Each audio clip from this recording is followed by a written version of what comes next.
가나안 복음 방송을 시청하시는 시청자 여러분들, 한 주간 동안 안녕하셨습니까? 저는 국제선교신학교에서 후배들을 양성하고 있고, 사단법인 성경 바로 알리기 운동본부를 통해서 많은 분들과 성경의 진리를 함께 공유하고 있는 김종진 교수입니다. 오늘은 요나서 3장 4절 말씀을 통해서 구원은 하나님께 있음이니라는 제목하에 같이 은혜를 나누기를 원합니다. 먼저 제가 요나서 3장 4절 말씀을 읽어드리겠습니다. 요나가 그 성읍으로 들어가 하룻길을 다니면서 그가 외쳐 말하기를 이제 40일이 지나면 니느웨가 무너지리라 하니라. 가나안 복음 방송 시청하시는 시청자 여러분들, 오늘은 한 번 구원받은 그리스도인이 7번 넘어져도 예수님을 사랑하기 때문에 다시 일어날 수 있다는 그 원리에 대해서 같이 한번 교제를 해보기를 원합니다. 믿는 자를 구별하는 것이 굉장히 중요합니다. 자신의 죄에 대한 진정한 성경적 회개를 경험한 적이 없기 때문에 나름대로 의롭게 살고자 하는 열망이 없는 그런 불신자들과는 좀 대조가 됩니다만은, 구원을 잃은 것과 구원을 잃어버렸다는 것과는 좀 다릅니다. 하나님께서 의인이 넘어진다고 말씀하신 것은 구원을 잃을 수 없다는 얘기입니다. 자, 거듭난 그리스도인들은 때때로 사람이니까, 육신을 가지고 있으니까 이 땅에 살면서 끔찍한 죄를 지을 수 있습니다만, 그들의 구원의 증거는 하나님의 뜻대로 하는 근심은 회개를 일으키며 희망을 갖고 결국에는 하나님을 위해 다시 일어설 수 있다는 것이 요나서 전체 교훈입니다. 사도 바울도 고린도전서 5장 5절에 구원받는 사람이 뒤집힐 수 있다는 분명한 사실을 말하고 있습니다. 육체는 멸하고 영은 주 예수의 날에 구원을 받게 하려 함이라는 독선적인 종교인들은 자기들의 죄가 더 크다고 생각하는 사람들을 정죄하는 일을 굉장히 많이 하고 있습니다만, 이건 정말 중단해야 됩니다. 왜냐하면 야고보서 2장 10절에 따르면 누구든지 모든 율법을 지키다가 그 하나를 범하게 되면은 그 모두 율법을 범하는 자가 된다는 말씀을 우리가 기억해야 됩니다. 위선자는 다른 사람을 자신보다 더 큰 죄인으로 여기는 사람들입니다. 우리는 모두 다 더럽고 썩었고 지옥에 갈 자격이 넘치는 아주 훌륭한 죄인들입니다. 타락한 신자가 하나님과 바른 관계를 맺는다는 것은 그들이 다시 구원을 받는 것이 아니라 하나님 아버지와 바른 관계, 관계를 회복한다는 의미지, 구원을 다시 받는다는 말은 그건 있을 수 없습니다. 어느 교파에서 가르치는 것과 달리 다윗 왕이 바세바에게 죄를 짓고 그녀의 남편을 죽였을 때에 구원을 잃어버린 적은 없습니다. 오해를 하시면 안 됩니다. 다윗이 구원을 잃었다는 어떤 교파의 주장을 뒷받침하는 성경 증거는 전혀 없습니다. 다윗이 잃어버린 것은 구원을 잃어버린 게 아니고 구원의 기쁨을 잃어버릴 수는 있습니다. 그리스도인들이 범죄했을 때 자기가 받았던 구원의 기쁨을 잃어버릴 수 있지만 그 기쁨은 다시 회복할 수 있습니다. 그러나 구원을 다시 만든다는 것은 논리적으로 맞지 않습니다. 성경은 의인은 7번 넘어진다고 했습니다. 넘어지지 않으면 일어설 수가 없습니다.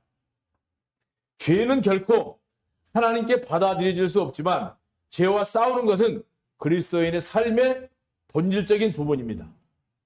왜냐하면 우리의 육체는 우리 몸 안에 거하시는 하나님의 성령님과 끊임없이 육신과 성령님과의 전쟁은 있습니다. 갈라디아서 5장 17절 말씀을 참고하시면 고맙겠습니다.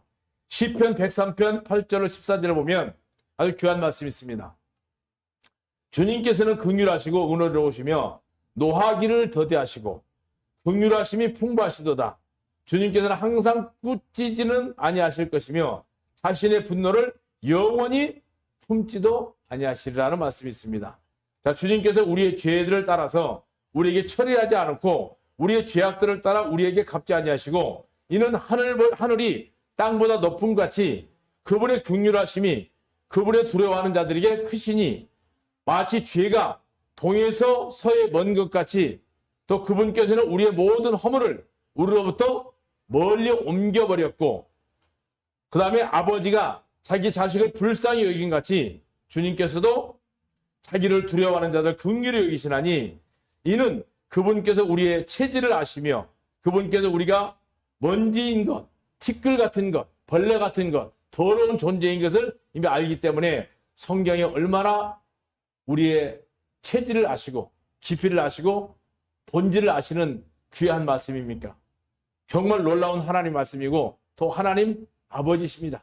아버지는 자식을 너무나도 잘 아시는 것처럼 바로 하나님 아버지께서는 우리를 너무나도 우리 약한 부분을 잘 알고 있습니다. 우리 주님은 당신을 경외하는 자들을 아시고 우리가 흙먼지밖에 되지 않는 존재인 것을 분명히 아십니다. 하나님께서는 자신의 자녀들의 장자권을 빼앗아 하나님의 가족에서 쫓아낸다를 가르치는 것은 누구에게나 어처구니 없는 그런 말입니다. 왜냐하면 의인은 7번 넘어진다. 다시 얘기하면 성경은 타락한 성도, 거듭난 그리스도인일지라도 세상의 흉악한 범죄에 잘못하면 범죄에 동참할 수도 있고 죄를 범할 수도 있습니다. 그러나 다시 구원을 받는다고 말하지는 않습니다. 자, 요나서 2장 9절에 보면 요나가 물고기 뱃속에서 그의 하나님께 기도하니 구원은 하나님께로부터 오나이다. 우리가 종종 요나가 고래에 관한 이야기를 많이 듣습니다. 그러나 요나가 고래 뱃속에서 부르짖어 기도했다는 말하는 사람을 본 적이 없을 겁니다. 그런데 분명히 킹제임스나 성경의 다른 성경들 보면 성경에 나오는 고래라는 단어를 두고 논쟁을 벌였습니다.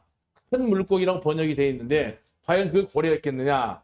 킹제임스에 보면 뭐라고 하는가? 마태복음 12장 4절에 보면 고래를 물고기로 세상 잘못 번역이 됐습니다. 왜냐하면 마태복음 12장 40절에 사용된 헬라 단어는 케토스입니다.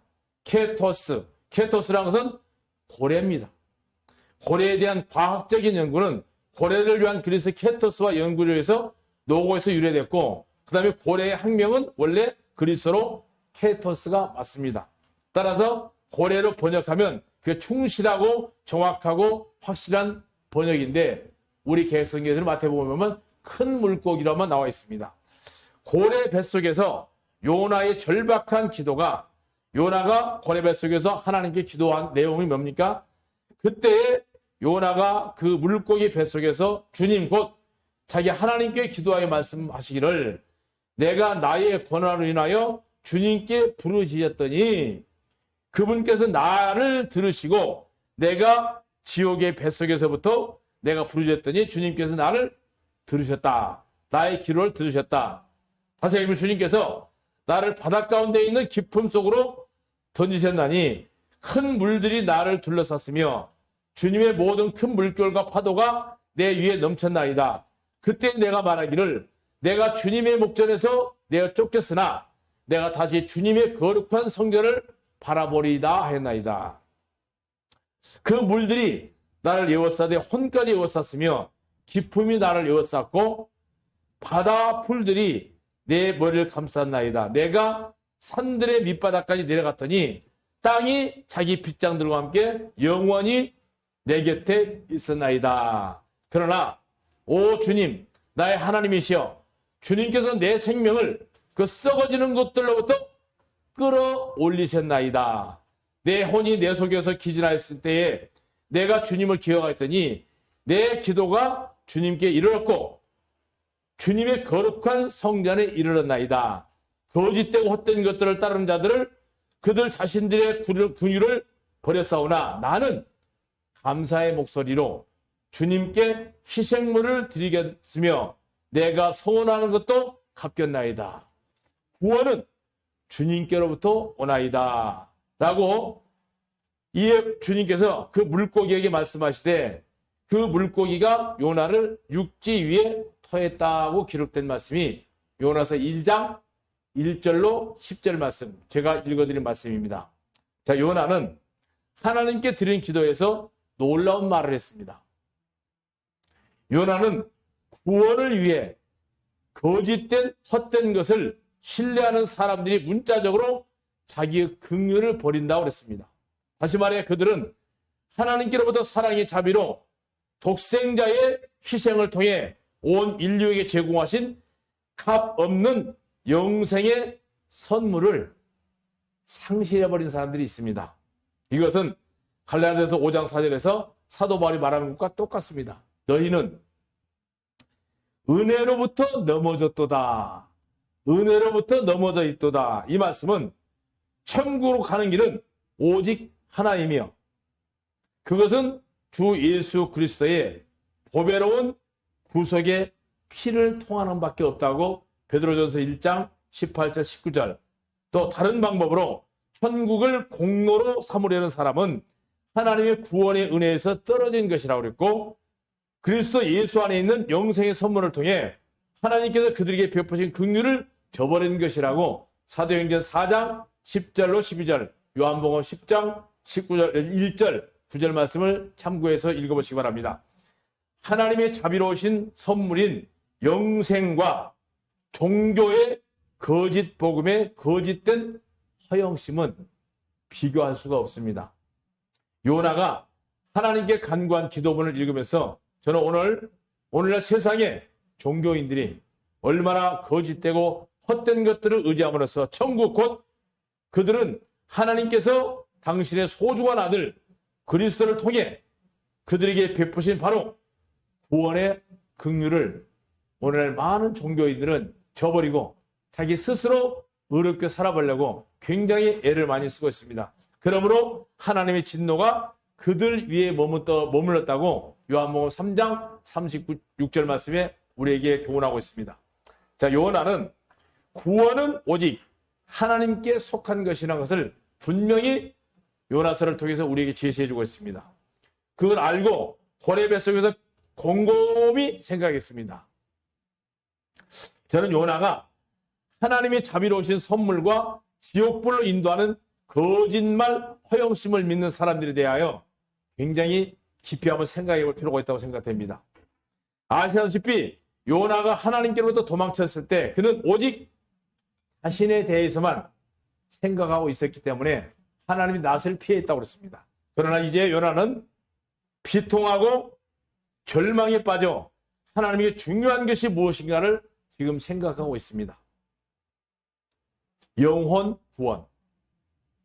가나안 복음 방송을 시청하시는 시청자 여러분들, 정말 여러분 영혼이 그 끔찍한 지옥에서 어떤 경로로 통해서 구원을 받았는지 내 자신의 간증이 분명하지 않다면 요나의 간증을 다시 한번 읽어봐야 됩니다.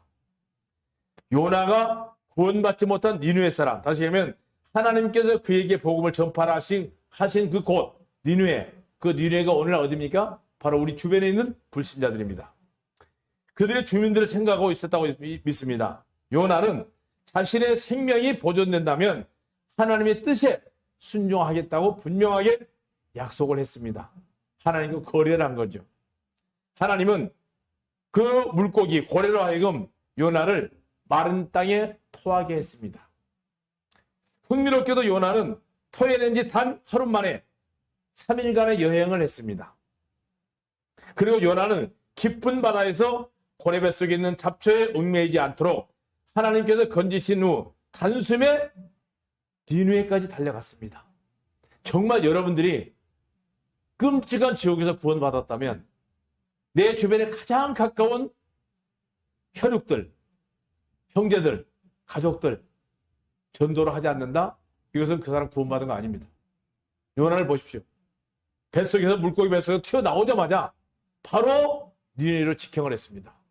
그리고 다니면서 40일에 이 니느웨 성이 멸한다고 말했을 때 그 말을 듣는 모든 사람들이 다 회개하고 돌이키고 하나님께 찾아왔습니다.